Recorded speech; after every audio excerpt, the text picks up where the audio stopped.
예, 오늘 또 이 능엄경에 관한 공부를 계속 이어서 해보겠습니다. 이 능엄경뿐만 아니라 다른 경전, 특히나 뭐 금강경이라든가 이런 거 우리가 잘 아는 경전의 이 구성을 보면은 어떻게 해서 이 경전이 설학이 되었는가, 이게 우리가 서품이라 그러지 않습니까? 설학이 된 그 배경을 쫙 설명하죠. 이 능엄경도 어떻게 해서 설학이 되었는가, 그 배경을 이야기하자면은 아난이 어디 볼일 보러 갔다가 오면서 탁발을 들어갔는데 거기에 어떤 기생집에서 주술에 속아갖고 겁붙들리 갖고 있다가, 근데 그 재밌는 이야기가 거기에 그 창녀하고 전생 이야기를 하자면은 한 500년 전에 500년간의 그 부부 관계였다, 그 창녀와. 그래갖고 마침 이제 그 아난이 그 유혹에 빠질락 하는데 부처님이 그것을 미리 보시고 이 신족통을 통해서 봤겠죠. 보시고는 문수보살을 보내갖고 아난하고 그 장녀하고를 들고 오게 만들었다.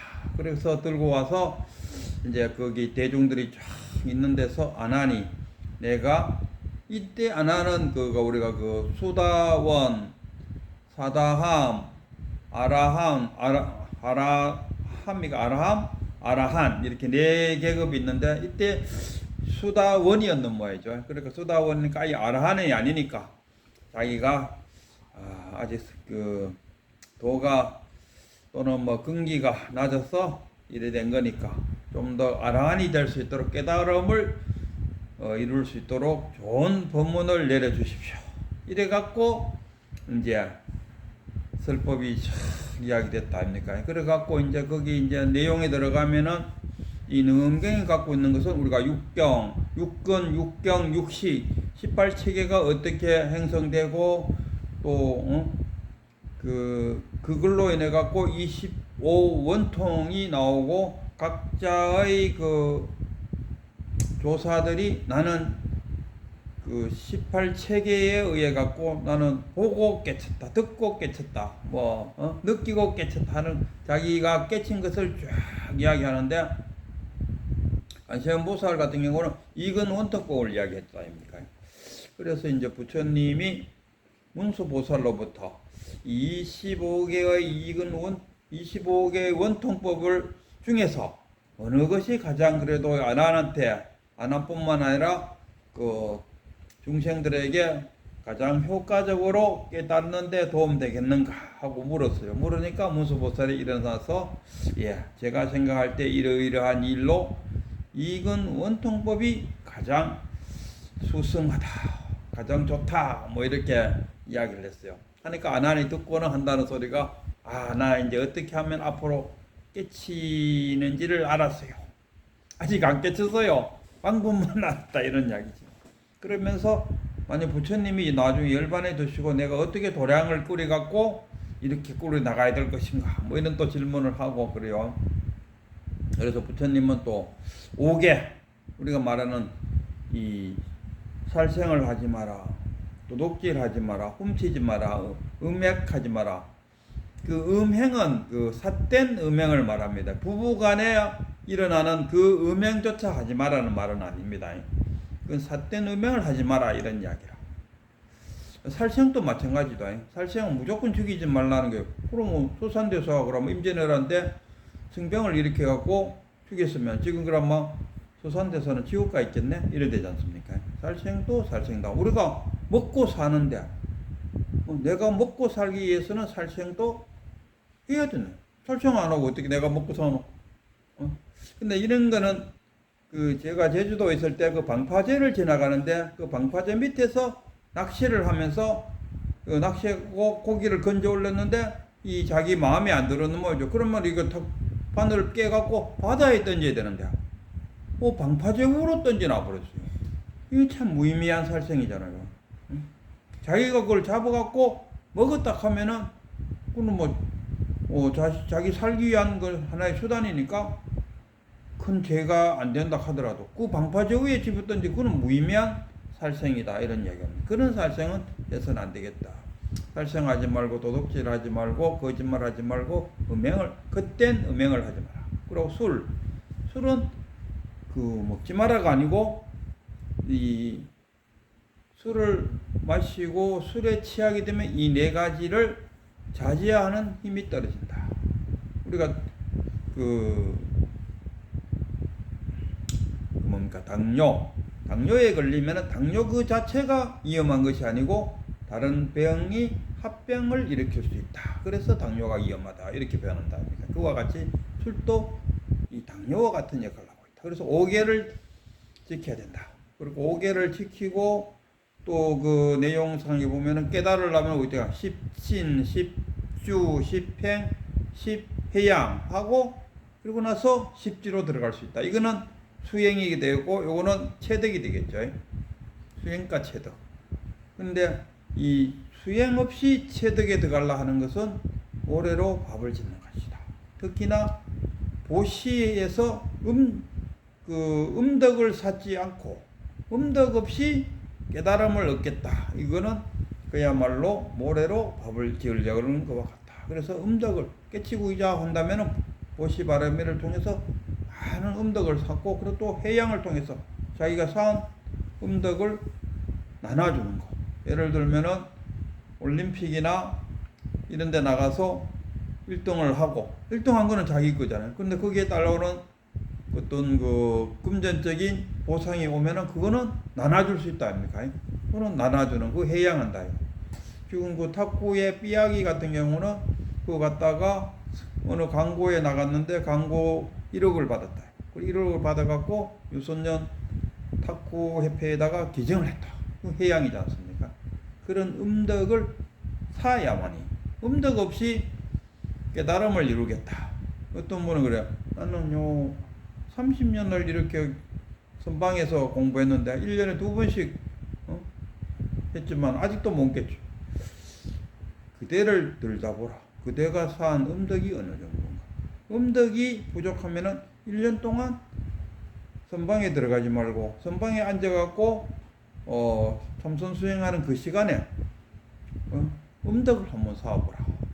그러면 어쩌면은 깨칠 수도 있을 것이다. 음덕은 쌓지 않고 참선 수행만 하고 있다. 물론 그래도 깨치는 분은 전생에 쌓아놓은 음덕으로 인해 갖고 그런 내용들이 쭉 이제 이어져요. 이어지고 이제 그래서 이제 그 능엄주를 이야기합니다. 능엄주라는 것은 뭐냐 하면 능엄주를 외움으로써 깨달음에 이른다는 게 아니고 능엄경을 다 공부를 하고 그 능엄주를 읽어야 효력이 나타난다. 다시 말하니까 이 능엄주는 뭐냐 이 번뇌망상이 이게 어떻게 마구니지 않습니까? 이 마구니를 물리치는데 도움을 주는 것이 이 능엄주다.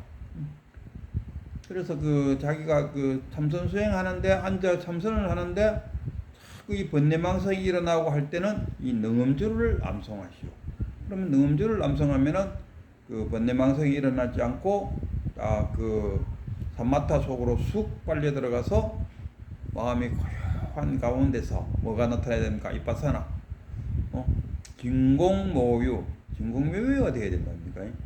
진공 상태로만 있으면은 공 상태로 있으면 깨닫지를 못하죠. 부처님이 처음에 선정 단계에 들어가서 최고의 선정을 딱 껐지만은 그것은 나오니까 마약을 먹은 거와 똑같더라. 왜? 진공 상태였다는 거예요. 진공 상태에서 반야의 지혜가 나와야 탁 체득이 된다 이런 이야기입니다. 그래서 이제 다 이제 어떻게 저떻게 이제 이야기를 쭉 해주고 나니까 이제 문수보살이 이제 일어나서 방금 이제 우리 부처님께서 이 설하신 이 경전의 이름을 무엇을 할까요? 보통 이제 그 금강경이고 무슨 경들 보면은 이제 어느 한 이제 끈팀이 가면은 결론적으로 가서 이 부처님이 설하신 이 설법을 이름을 뭘로 지을까요? 이렇게 물어요. 그리고 수능경으로 하라 이러고 이제 수능경 하고 나면 그 다음에는 뭐가 나옵니까? 이제 천신들이 나타나서 이것을 어떻게 유통할 것인가 유통분으로 들어간다 아닙니까? 유통 이제 뭐 어느 그 천신들은 나는 그 능엄경을 공부하는 사람들을 보호해주기 위해서 육심리 밖에서 그 마귀들이 접근하지 못하도록 나는 지켜주겠다. 뭐 이런 식으로 그 경전에 대한 이제 공부할 수 있는 어떤 분위기를 잡아주죠. 그래서 이제 끝이 나는데, 근데 이제 그 문수보살이 또 일어나갖고 부처님이요 이 경기름을 뭘로 할까요 하니까 능엄경으로 하라 해서 뭐 그걸로 다 이제 끝이 나야 되는데, 또 그 수업 끝날라 하면은 이제 수업 한 5분 정도 남겨놓고 이제 뭐 하고 5분 정도 해갖고 선생님이 강의 마치면 학생들이 다 좋아하잖아요. 한 5분 일찍 끝났다고. 그 5분 일찍 자기 선생님도 마찬가지로 5분 일찍 끝내주는데 느닷없이 어떤 학생이 손을 떡 들고 선생님 질문 있습니다 이래 되는 거라. 그러면 오히려 그 질문에 답해주기 위해서 오히려 휴식시간 10분 중에서 5분을 또 까먹는 경우도 가끔은 있다 아닙니까? 이 지금 아난이 그 짝을 내고 있어요. 내가 볼 때는 2분 서렸나 이런 분도 있는데, 내가 볼 때는 이제 끝내려고 이제 하고 있는 와중에 이제 제목도 이제 정했고 이제 유통분만 이제 설하면 되는데, 거기다가 아난이 손을 턱 들고 그 지옥, 아기, 축생, 아수라, 인간, 천사의 단계가 이런 게 정말 있습니까? 오늘 불국토는 뭐 다 청정해갖고 다 평등한데 왜 그런 것이 생겼습니까? 이것은 원래부터 있었습니까? 아니면은 사람이 마음적으로 만들어낸 것입니까? 이거 질문을 떡 던져버렸어요. 그러니까 또 부처님이 워낙 또 자세한 분이니까 거기에 답 안 해줄 수 없죠. 이것은 사람의 마음으로 만들어낸 것이다. 그 책에서는 신이 만든 겁니까? 원래부터 있었습니까? 사람이 마음에 만들었습니까? 신이 만들었습니까? 근데 우리 불교에서는 신이라는 존재를 인정을 안 하니까 기독교나 뭐 다른 종교에서처럼 신 이야기는 빼지요. 그래서 원래부터 있었느냐? 무시무종인가? 뭐 여기가 아니겠습니까? 원래부터 있었나? 아니면은 사람의 마음에 의해서 만들어졌나? 그죠? 부처님 맹기하고 사람의 마음에 의해서 만들어졌다 하면서, 그러면 그것을 끝이 나야 되는데, 이제 또 장하게 지옥이란 것은 무엇이고 또 악이란 것은 무엇이고 막 또 축생이란 것은 무엇인지 또 장하게 8장 9장에 대해서 이제 그렇게 나와요. 근데 이거 하나 전달해 주고 싶은 거는, 우리가 죽어갖고 밑동안에 죄가 많으면은 지옥 가요. 그래갖고 무간지옥 가서 하고, 거기서 지옥에서 이제 벗어났는데도 불구하고 약간의 죄가 더 있으면은 악이가 되고, 축생은 보니까 다른 차원이더라고요. 축생은 내가 지은 그 죄보다도 빚이 많으면은, 빚진 게 많으면은 축생으로 태어나갖고 그 빚을 갚는다. 뭐 이런 식으로 쫙 어떤 우리가 선적인 차원에서 바라보면, 제가 볼 때는 이 귀신 신하를 까무는 소리에 불과하다 이런 이야기를 했나. 어쨌든 간에 뭐 불교에는 선불교도 있고 교불교도 있으니까 여기는 교적으로 설명이 쭉 가는데, 근데 그 무의미한 이야기는 아니라 우리가 지금도 이 순간에도 우리는 육도윤회를 하고 있다 아닙니까? 내가 어떤 생각이야, 어떤 제의식이라든가 이런 걸 생각, 내가 어제 그 참 남은 물건을 슬쩍 했는데 정말 내 양심에 비춰봐도 좀 그렇다. 뭐 이런 어떤 제의식 속에 팍 빠지면 뭡니까? 내가 지금 지옥 가 있는 거나 다름없다. 그리고 악이, 내가 무슨 간단하게 이야기하고, 우리 지금 약초캐러 가는 친구 한 분이 이 통풍에 걸렸어요. 그래갖고 통풍에 걸려가고 병원에 가니까 막걸리를 마시지 마시오 이래 됐거든요. 우리 산에 가서 약초 캐고 내려오면은 쭉 모에 앉아갖고 막걸리 한 잔 쫙 들이키는데, 이 친구는 못 먹는다 아닙니까? 이게 악이라는 게 뭐 딴 거 없어요. 목구멍이 좁아갖고 먹고 싶기는 먹고 싶은데 못 먹는 거, 그걸 악이라 그러잖아요. 악의 상태에 빠진다. 그럼 축생, 축생은 아이고 내가 그래도 참 뭐 빚진 게 참 많구나 싶어갖고 막 이렇게 보시도 하고 그러다가 뭐 인간도 되고 아수라 되고, 그러니까 자기가 짓고 자기가 받는다 이거라. 그전도 원래부터 있었는 것이 아니고 원래는 청정 불국토인데 그 어떤 정강 스님이가 법당에 가서 오줌을 쫙 빨리고는 어디라도 다 청정한데 더럽고 깨끗한 데가 어디 있습니까? 내가 더러운 데서만 이야기하면 되고 더러운 데 가서 오줌 넣지. 다 청정하니까 아무데나 오줌 넣어도 다 어쩔 수 없잖아. 다 청정한 곳이니까 더러운 곳이 없으니까 아무데나 나는 오줌 쌌다 이렇게 표현했어요. 근데 그 주지 스님이 깨치지 못하니까 아무 말도 못했다 하는데 그 이후로 이제 저 글들을 읽어보면은 그 얼굴에다가 그 정강 스님 얼굴에다가 침을 탁 뱉으면은 그 양반도 깨칠 거라. 침을 탁 뱉으면은 생각할까요? 아니 침 받을 때 하도 많이 있는데 왜 하필이면 내 얼굴에 침 받느냐고.